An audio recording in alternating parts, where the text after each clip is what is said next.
දෙට්ටම් වෙච්ච ළමයින් කතා කර කර ඉන්නවට ඇරෙන්න අපිට ඒ ළමයි නිසා කාන්තාවන් සම්බන්ධයෙන් ප්‍රායෝගික ක්‍රියාකාරීත්වයක් ඒ වගේම සාමූහික සංවිධානාත්මක වැඩපිළිවෙලක් තියෙනවද මේ සම්බන්ධයෙන්?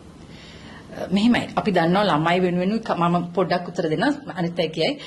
සංවිධාන ඕන තරම් තියෙනවා.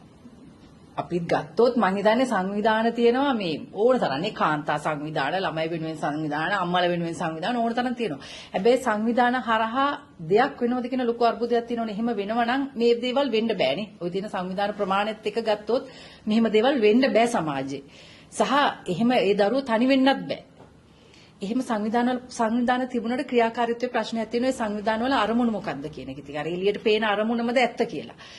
අපි ගත්තොත් මම පෞද්ගලිකව නීතිඥවරියක් විතර මගෙන් ඕනම වෙලාවක ප්‍රශ්නකට පස්චත් කෙනෙක් උදව්වක් ඉල්ලුවොත් මම ඒක මුදල් ප්‍රශ්නයක් අදාළ නැහැ. මම ඕනම වෙලාවක ඒ වෙනුවෙන් පෙනී හිටනවා. මට ඉතින් මං ගැන පෞද්ගලිකව ඒක සාතිකය දෙන්න පුළුවන්.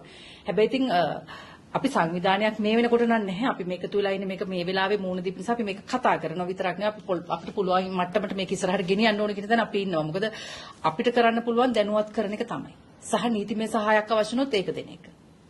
ඉතින් ටික තියෙන්නේ රාජ්‍ය සහ නීතිය ක්‍රියාත්මක කරන ආයතන හරහා තමයි ඉතිරි ටික යන්න ඕනේ. ඉතින් අපිට කරන්න පුළුවන් අර කොටස් දෙක තමයි ඒක අපි කරනවා.